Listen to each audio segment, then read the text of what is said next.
Hi, I'm with consumer advocate and enabler of what he describes as a consumer revolution, Christopher Zinn, and talking about that whole idea of the consumer revolution. So what do you mean by that, Christopher? Well, I'm actually a quite conservative person, but I'm very excited by the revolution in consumer empowerment. And this isn't just my idea. I mean, it's out there. There's plenty of people. Kim Williams, who used to run News Limited, is a great advocate of this.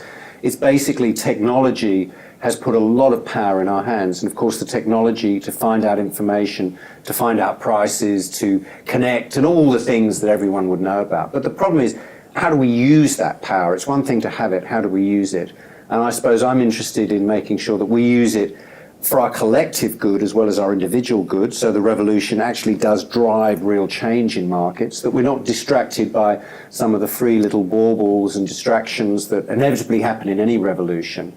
And also, there are counter-revolutionaries out there, and often we are nibbling at the turf of established businesses and incumbents, and they're very good at planning ahead. They can see the cost of this to them more than we can see the benefits to us. So it's this thing, it's the disequilibrium, which is so often referred to in terms of financial advice in various ways. We're just trying to reduce the disequilibrium. There's still going to be a big bias in favour of incumbents, and business consumers aren't going to get more powerful, but we can make it more level, and every little bit counts.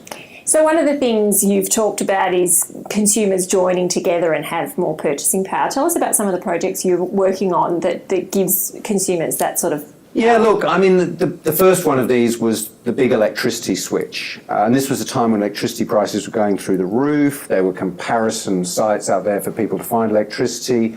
There wasn't a lot of trust. There was a lot of complexity. So we just said, look, throw your hat in the ring, give us an email address, say you are in the market to possibly change electricity. And we got 250,000 households together to do that. And that was with a media partner, News Limited. The timing was right.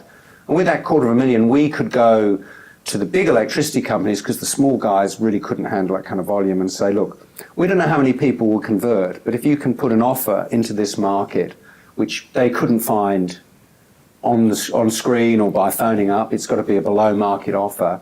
We think that it's going to be quite interesting. And if you find the right business at the right time when they're prepared to give up margin to grow their volume, then you can get some exciting outcomes. And we did with a big electricity switch. And, I think that showed what's possible. And now there's new iterations. There's people who are coming up with something that happens, of course, in business as well, which is sort of reverse auction, where you gather together some businesses and put their needs out there in the market, and then the suppliers come and bid for that business, and the lowest price gets it. Well, you're able to do that with households now in terms of technology. So again, it's telling consumers what is possible, how it can work for them, giving them reason to trust those operations, because they're actually pretty low risk. It's not that I say you have anything to lose, you've actually got something to gain.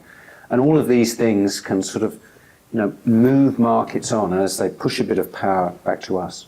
And technology is one of the things I know that you think makes radical change to consumers' choices. What are some of the particular technologies that you think are exciting? I love the possibility of technology. I don't actually need to always look under the bonnet to see how it works. But yeah, the technology has got to be something that people can easily and simply use. So it's the technology really to gather people together in a short amount of time at really minimal cost. And that can be through social media, can be one of those channels.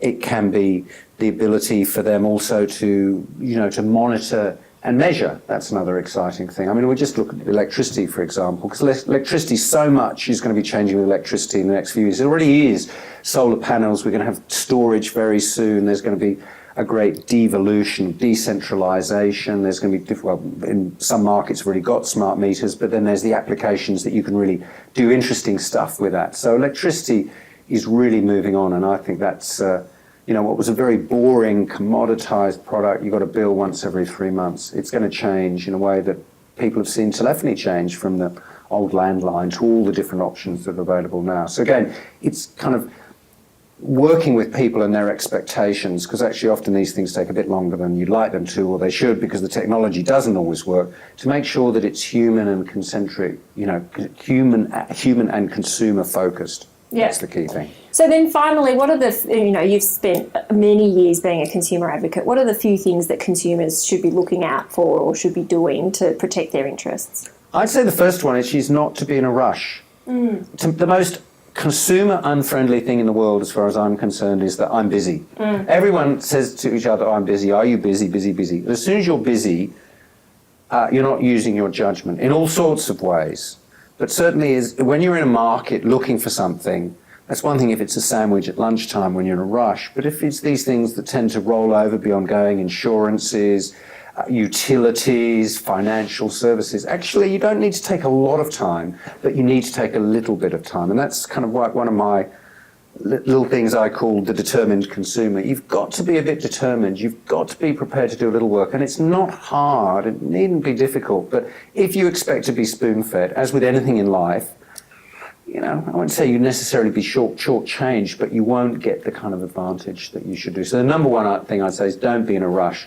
I think the second thing I'd say to people is that we're not alone. And that is the great thing, that we think we're individual and there's nobody like me. But again, these technologies, and they already exist in certain ways, and Advisor Ratings has a feature like this, you can find out how many other people there are who live in a house with your many rooms, who use that amount of electricity, or who live in this postcode, who are your age, of your income band, and who have your wishes. And actually that's, for some people, I'm sure not everyone, is incredibly reassuring to find out, actually, you know what, I am a market segment, but I know what that is. I can define that, and I can know the value of my business. And I think that's the appreciation that can actually make you push a bit more, because if you are a business person as opposed to a consumer, you know the value of your business and what your comparative advantage, because you actually have to put a price on that. We're not used to putting a price on our business as consumers, but I think the more aware of that we are, the more likely we are to take a bit of time,